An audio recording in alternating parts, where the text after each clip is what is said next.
I think let's bring Mr. Okechukwu in here. And, well, he did say all of that, and I'm sure you heard him. Need I say more? I just want your reaction to that. Since you're in government, perhaps you should be able to educate us on some of the issues he's picked on. Let me start with the security, because I'm very much aware that Mr. President has, with the armed forces, they set up a very high-powered military committee headed by General Edward Nze. His canvas includes what happened in Kaduna and in other parts in Zamfara, in Enugu, in Agatu, in Benue State and others. Nobody is happy that those fault lines. But you do not expect Mr. President, he's not the talking type. He's the type that looks for solutions. And the solution he's looking for is similar to what he did in the Boko Haram, that today will capture the Sambisa forest. So it's not about propaganda. And when you say that the government is not coherent and that the transport ministry has no master plan, please, a government sat down and said this is the financial position where we are. We want to do rail coastal line to make sure that the infrastructure level in the Niger Delta that we want to do from Calabar to Lagos and to Port Harcourt, crossing all the regions, all the towns in the Niger Delta. And we want to also upgrade what have been done in the past 10 years. The Lagos Kano, what the government is defending did was to award the old gauge rehabilitation at $8.3 billion from Lagos to Kano, about 1,300 kilometers, at a time when the Chinese awarded 4,000 kilometers between Lhasa and Beijing at $4.2 billion. In this cocktail of the loan Mr. President is looking for, $1.5 billion will be used there to upgrade that old gauge to a standard gauge. Ehelebo is also aware how important the east-west road is to the Niger Delta region. This same loan Mr. President is looking for has $500 billion to finish finally that very important nerve center, the artery of the Niger Delta. I don't know what we mean unless we have to draw a handbook or green book of the Gaddafi of the old before Ehelebo will see the policy of this government. The policy of this government, the government said they have put in place generation of electricity from both solar, wind, the old gas, the hydro, and going to coal. And then they said, if we finish generating much megawatts, how will it be driven to all the nooks and corners of the country? And they said we do not have money for what they call the super transmission highway. It's part of this loan. Is it not a policy? Or must it be couched in a handbook? If it is a handbook, it's very easy to be done. So it's very easy to climb the high mountains and say there's no coherency. Let me bring in Nii Akinsinju here now. I will come back to you. Just time for me to quickly bring in Nii Akinsinju on this, because he's yet to respond to some of the comments from Ehelebo. Yeah. Well, I think the truth of the matter is perhaps there's a need for that gong approach to policy announcement to Nigerians, to some Nigerians, because some of us that independently look into the environment see the kind of policies that are being deployed by this government, and we see the creativity, attached to it. I see the creativity attached to the 2 trillion promissory note for paying contractors that have been owed for more than 10 years, up to 2 trillion naira. That's creativity. When there's no money, and the fact of the matter is, as of this time, that there's a determination to stimulate the economy, we need to drive the economy by the budget deficit and funding the deficit. We've talked, the president and members of the cabinet, some members of the cabinet that, just like Mr. Okechukwu is saying, has talked about this loan. And I have always been supporting it, because the truth of the matter is we have a limited channel of funding our projects. And the kind of infrastructural deficiency that we've had in Nigeria is huge. I acclaim the allocation to the transmission company in the 2017 budget, 40 billion naira, to improve and upgrade transmission. We've all heard how power generated cannot be transmitted from one point to the other because of the weakness and the low scale capacity of our transmission lines.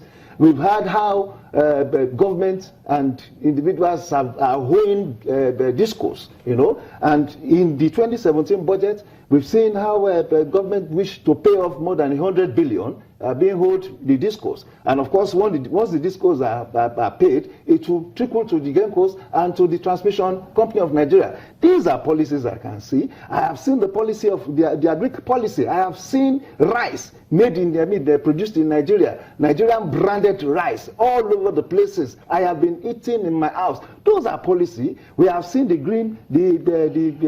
agricultural alternative policy launched. We have seen the water resources policy launched, and there is a commitment to build 30 dams across Nigeria in the next 18 months. Those are policies, and we also have the deadline for them. Timeline for them. So if we are talking about no policy, just like Mr. Okechukwu said, transportation policy is about how you create an integrated transportation model. You have the road integrating into the rail, and of course, this government, as I know, is also thinking of a national carrier. Already there is also the thought of bringing back the Nigerian shipping line. Those are policies, those are transportation policies, So if we are talking about policies, we must look at, okay, we have a concept that is globally accepted, but we must also be able to create how to fund them. And that's why I support personally the loan we seek from foreign institutions. But talking about the loan quickly, I want you to also speak to that. Even when the National Assembly wanted clarification, wanted a breakdown of that loan, till this moment, we still haven't heard anything from the government. Isn't that, again, what we talk about, some kind of a slow movement in action in some of the things? Because since that was passed back to the executive arm, we haven't heard from the executive on that proposed loan. Well, I have seen in the media, I have seen a breakdown of how that loan will be expended in the media, not in any form of document. And I've seen how many roads, were listed to be constructed. I have seen the fact that, by our own parts of payment for the construction of Lagos-Kano rail line, Calabar-Lagos, would our counterpart funding, would be funded by the loan. I've seen so many things, but of course, most Nigerians understand the politics of all these things, the relationship, especially the relationship between the National Assembly and the executive. I pray sincerely that this year, 2017, there will be a strong rapprochement between the National Assembly and the executive. These are the kind of things that is delaying, our movement, as it were. Once we have and I'm praying for it, a collaborative effort, and understanding that the good of the executive is also the good of the legislature, and added together, they become the good of Nigerians, As the National Assembly resumed this month, specifically January 10th, many are expecting that the $30 billion external loan should come back. For some others, I think is the sure way for us to go in 2017. How that pans out is something that many Nigerians will wait to see. But our closing moment with our three guests here. I'd like to start off from Abuja with Okechukwu, Osita Okechukwu. Tell us what you think is the main, the crux of the matter that you would love the government to handle in the year 2017. And I'm aware that the federal government of Nigeria want to improve infrastructure in Nigeria, roads, railways, airports, deep sea ports, and they also want to improve unemployment. That is what the 500 billion naira is meant for. And I'm begging Nigerians, my appeal is that we should join Mr. President in the war against corruption so that the money voted for these projects will all help in monitoring it. That's why the threshold for the whistleblower is open. If you see any contractor or any minister, Director General, Permanent Secretary that is missing public fund, please join Mr. President in letting him know. If we were able to do that, by the end of the full term of Mr. President, most of the infrastructure that will help development will be in place. Fine place for you to land there, Mr. Okechukwu. I'm sorry, we're really out of time, and we'd like to thank you so much for being there for us. And Anthony Ahilebo, you closing moment for 2017, what is the burning issue you would want the government to tackle head on? Head on, less propaganda, more governance. They've budgeted 180 million for propaganda, for social media and other works. It will be very important for them to focus on governance. Yes, I do have my facts. It's the Ministry of Communication budget, information. It's in the Ministry of Information budget. 180 million naira is there. Not under the heading propaganda. Yeah, so we have to be very careful with words. Well, I didn't people say. I didn't say it was away when they hear you on television. You know, but the point is that you need to do a lot more of governance than a lot of, flowery talk. We need to focus on what needs to be focused, the economy. I mean, the wife of the president came out, and I don't think that has been repeated to today, and said what the expectations of those who voted the president has dwindled. That people who voted him, and that she herself would not even campaign for him in 2019 should he decide to run. So I think this is a golden opportunity. We've missed 2016 as an opportunity to turn around the country. I don't think we want to lose 2017.